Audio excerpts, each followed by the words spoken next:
ডিসেম্বরে শিক্ষার্থীদের হাতে নতুন বই তুলে দিতে চায় সরকার। নভেম্বরের মধ্যে পূর্ণাঙ্গ প্রস্তুতি রাখার নির্দেশ দিয়েছেন প্রধানমন্ত্রী তারেক রহমান।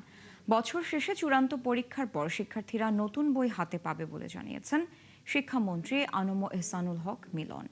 সকালে সচিবালয়ে প্রধানমন্ত্রীর সঙ্গে পাঠ্যপুস্তক প্রকাশ কার্যক্রমের অগ্রগতি পর্যালোচনা সংক্রান্ত সভা শেষে তিনি কথা জানান। প্রশ্নের জবাবে মন্ত্রী জানান, দ্রুত বই ছাপানোর কাজ শুরু করতে আগস্টের শুরুতেই কার্যাদেশ দেয়া হবে। কারিকুলামে কিছুটা পরিমার্জন আসছে জানিয়ে শিক্ষামন্ত্রী বলেন, এবার আলাদা আলাদা শ্রেণীতে 4টি নতুন বই আসছে। সরকারের নতুন সিদ্ধান্ত অনুযায়ী ভাষা শিক্ষায় শিক্ষক নিয়োগ চ্যালেঞ্জিং বলেও জানান শিক্ষামন্ত্রী। নতুন বছরের শুরুতেই যেন পাঠ্যপুস্তক যথাসময়ে শিক্ষার্থীদের হাতে যায়। আমরা আশা করছি যে ডিসেম্বরের যে ফাইনাল এক্সাম হবে তখনই তাদের হাতে আমরা বইগুলি পৌঁছে দেব।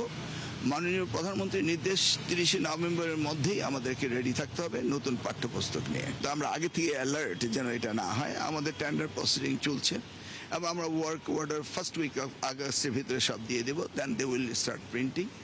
আর এই বিষয়ে যা তদারকি করার দরকার রয়েছে তা আমাদের মন্ত্রণালয়ের টিম রয়েছে, এনসিটিভি রয়েছে এবং আমরা সম্পূর্ণ প্রস্তুত আগামী দিনে সুন্দরভাবে বই দেওয়ার জন্য।